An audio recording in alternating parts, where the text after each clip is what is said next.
Boa tarde, estamos aqui novamente numa live no Facebook da SET, participando diretamente do Congresso SET Expo 2018, o maior evento de tecnologia em mídia e entretenimento da América Latina.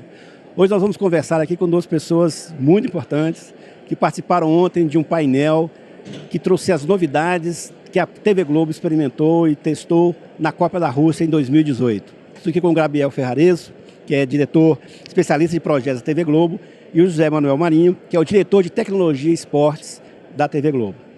Vou começar a conversa, José Manuel, para você tentar fazer um exercício para recuperar o que foi o painel ontem, porque trouxe muitas novidades, muitas informações que foram testadas e experimentadas na edição da Copa do Mundo, para a gente começar o nosso bate-papo aqui e a gente depois ir destrinchando um pouco mais essas novidades.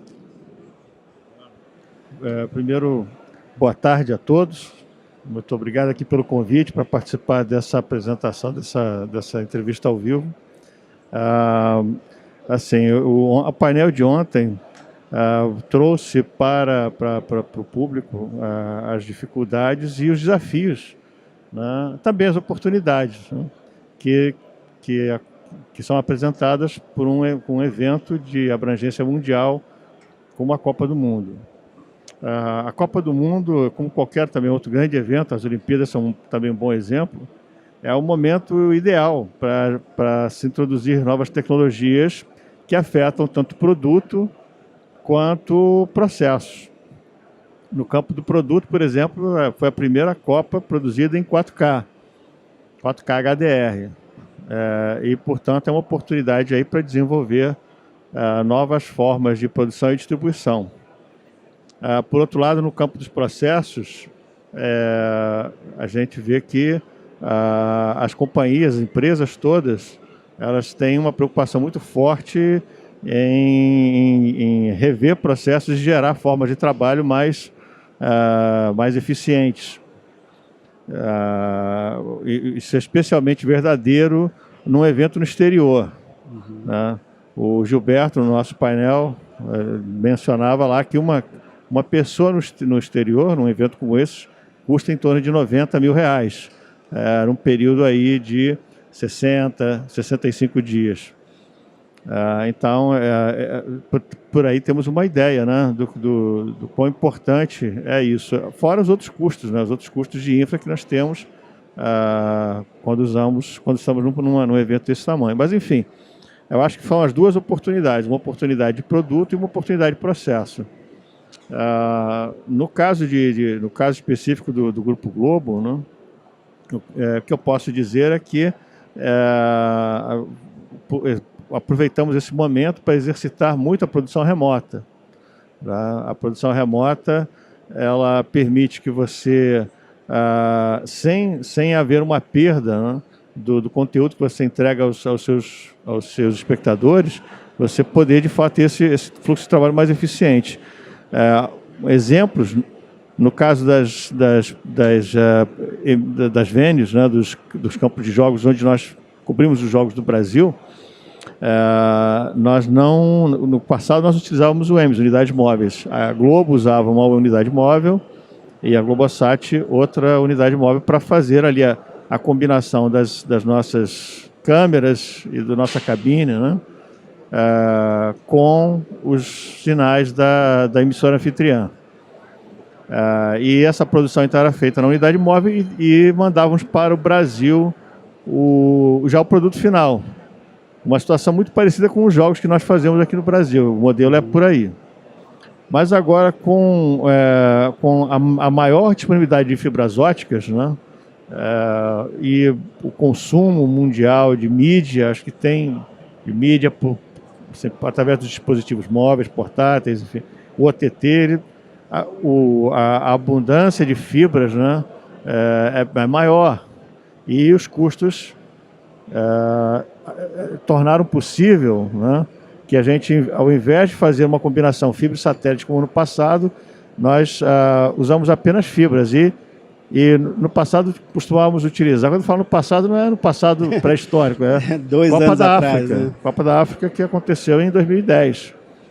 Então, estamos falando há 8 anos atrás, não é tão distante. Mas, enfim, ali naquela Copa, a gente utilizava uma fibra com 5, 6 sinais e 2 sinais, 3 sinais por satélite. O custo da fibra era muito alto ainda. Agora, né, nessa Copa, nós conseguimos mandar por fibra 21 sinais. Então, não há mais necessidade de você ter uma unidade móvel no campo. Por quê? Porque, primeiro, os sinais principais daquele jogo, né, já estão chegando no Brasil. Através de uma boa parte desses 21 sinais já são os sinais que o host nos entrega. E mandamos também as câmeras, a câmera da cabine da Globo, a câmera da cabine da Globosat, a câmera unilateral que fica no campo de jogo, Globo e Globosat, a câmera da zona mista. Então, tudo isso desce e é produzido no Brasil. Uhum. Então, o controle remoto fica no Brasil, então? O corte, que antes era feito na unidade móvel, ele agora é feito no Brasil. Então, se você parar para pensar, né, o aluguel de 2 unidades móveis, o serviço que você contrata ao host, que é o espaço onde a unidade móvel para, a logística é muito menor. Uma série de custos você deixa de ter. E mais, você utiliza melhor os recursos que você já tem no Brasil. Porque esse controle que temos no Brasil, ele está lá, enfim, ele está disponível, a equipe está disponível. Então, por que não usar? Então, esse é um exemplo, né? Os jogos do Brasil. Outro exemplo também de produção remota que foi bastante explorado no painel foi o estúdio que nós tínhamos na Praça Vermelha. Sim. Apenas 10 detentores de direitos no mundo tinham estúdio na Praça Vermelha. De um total de 90 broadcasters que estavam na Rússia, apenas 10 tinham estúdio lá. Porque, assim, os russos são muito preocupados com segurança. O espaço disponibilizado na Praça Vermelha tinha limites, claro. Então, ali, realmente o acesso e a oferta, né, de serviço era bem limitada. E, obviamente, o custo também. O custo, você imagina. Então, vimos ali uma oportunidade também de usar a produção remota. Nós tínhamos uma ligação em fibra do local dos estúdios até o IBC, e do IBC nós tínhamos as nossas fibras chegando no Brasil. Então, as câmeras, né, dos estúdios da Globo e da Globosat, elas eram canalizadas, os sinais eram canalizados para o Brasil. E a produção era feita lá. O corte era feito lá no Rio. E com isso também evitamos ter que alugar uma unidade móvel ou montar um controle ali no compound da Praça Vermelha. De novo, né, há um saving grande aí, né, com isso, há um saving de espaço. Porque, claro, tudo que você usa na Copa do Mundo tem um preço, é como um catálogo, na verdade é um catálogo de serviços. Qualquer coisa que você utilize, seja espaço, energia, ar-condicionado, facilidade de comunicação, links, tudo tem um price tag ali anexado. Então, imagina, né, o que a gente conseguiu de saving com isso. E, de novo, sem afetar a produção. A qualidade da produção, como todos vimos no ar, não foi afetada, né? Se você parar para pensar, na Copa de 2010, na África, a Globo não tinha um estúdio panorâmico. Não tinha. Temos agora. É uma inovação. E conseguimos, então, fazer isso, né, dentro de um orçamento razoável, usando as vantagens que a produção remota nos traz. Nesse painel também, o Luiz Santos, da Fox, também mencionou as contribuições remotas que eles fizeram. Eles tinham um estúdio no Brasil, estúdio na Rússia, e faziam troca de sinais, né? Havia pessoas da Rússia participando de programas no Brasil, no Rio, e vice-versa, usando o recurso do teletransporte. Essa produção remota, a Globo vai trazer para os jogos internos no Brasil? ela pensa Então, fazer essa... a produção essa logística? remota na Rússia, em eventos dessa magnitude, ela é simplificada porque esses locais todos têm uma disponibilidade de fibra, de conectividade grande. Certo. No Brasil, acho que uma equação que nós temos que, juntos, os radiodifusores, as empresas de telco, as arenas, temos todos que trabalhar no sentido de disponibilizar também nas arenas essa conectividade. A produção remota ela necessita que você tenha recursos de conectividade no estádio. Precisa de uma infraestrutura bem você precisa estar conectado. Né? Uhum. Trazer esses sinais por satélite não é o caso. Então, precisamos de ligações de fibra entre as arenas e os centros de produção, seja dos radiodifusores, seja das produtoras. Então precisamos criar essa infraestrutura, que hoje não existe, ou se existe em pouquíssimos estádios. Okay. Então acho que esse é o primeiro desafio para termos uma maior utilização da produção remota. Mas eu vejo que este é o caminho. É o caminho. Porque ele permite que você tenha um uso mais eficiente dos teus recursos, né? Você pode usar para produzir os jogos, os controles que você já tem dos teus centros de produção. E acho que isso, para nós, é uma meta. E vamos ter que construir, como disse, vamos ter que construir essa realidade juntos. Okay. Gabriel, e também foi uma oportunidade para a TV experimentar várias questões relativas ao 4K, ao padrão americano. Gostaria que você falasse um pouco do que a Globo fez na Copa em termos dessas inovações. Eu acho que o Zé colocou muito bem aqui o que foi feito de inovação nas questões operacionais do produto em si, né, que é o que efetivamente vai ao ar. A gente também utiliza a Copa do Mundo e grandes eventos esportivos para testar novas tecnologias e validar novos conceitos, né? Então, assim, na minha apresentação eu expliquei que a TV digital no Brasil, que foi padronizada em 2007, ela teve um início de estudo, de testes na Copa do Mundo de 98, né? Mas o início foi um pouco anterior a esse, mas a Copa do Mundo de 98 foi um marco de um teste de transmissão HD, né? Então a gente usou também os outros eventos seguintes para continuar validando a tecnologia. E a gente agora está num novo momento, né, na TV digital terrestre, que a gente está no processo de switch off, né, que termina para as grandes cidades agora em 2018 e vai até 2023. Então a gente sente a necessidade de começar a discutir um próximo passo, né? Esse ciclo, digamos assim, foi iniciado para a gente em 2014. Em 2014 a gente já fez testes com 4K sendo transmitido pelo ar e com outro formato que é o 8K, né? A gente repetiu os testes com algumas melhoras em 2016, né? Os testes em 2014 e 2016 eles tiveram foco muito de melhorar a eficiência da transmissão, né? Então a gente seria transmitir mais com o mesmo, né? Então aproveitar melhor a nossa capacidade de transmissão, né, do espectro eletromagnético, que está limitado a 6 MHz, e melhorar a qualidade do que é entregue, né? Então a gente hoje transmite em HD, né, como padrão. A gente explorou resoluções mais altas, 4K, frame rate mais altos e o HDR, né? E os testes foram positivos? Os testes foram positivos, né? Tanto foram positivos que a gente continuou fazendo, né? Então, assim, acho que em 2014 a gente provou um conceito de que a gente consegue transportar pelo ar qualidade de um formato maior do que a gente transmite hoje, né? Então, em 2014 também a gente experimentou o 8K com o áudio espacial, né? E pelo feedback de quem assistiu, a gente sentiu que a qualidade era relevante. Em 2016 a gente repetiu isso, mas a gente fez uma experiência com 4K HDR, que também foi interessante para mostrar o valor do HDR, e fez uma experiência de transmissão 8K pelo ar, né? E agora, esse ano, o que faltava era uma integração maior do broadcast, né, com essa transmissão gratuita, democrática e eficiente para as massas, com a personalização dos serviços de broadband.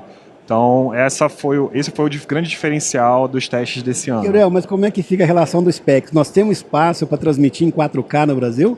Ou vocês pensam em fazer transmissões específicas em 4K de alguns eventos? Porque você disse na sua fala, nós estamos aí beira do switch off e já temos que estar pensando no próximo passo. O próximo passo é o 4K. Como é que é a nossa estrutura de transmissão? Ou se a gente tem espectro para isso no Brasil? Assim, eu não sei te afirmar se o próximo passo é o 4K, né? Ou se é o 8K, ou se é... Eu até acredito que no futuro a gente vai ter uma série de formatos, né? A gente não vai estar... Talvez não faça como a gente faz hoje, que transmite HD tudo o tempo formato todo. só. Talvez a gente tenha uma programação um pouco mais flexível. Né? Para alguns produtos justifica você estar numa resolução mais alta, para outros não justifica. Eu acho que o que você deve buscar é um padrão que seja flexível nesse ponto também. Né? Interessante.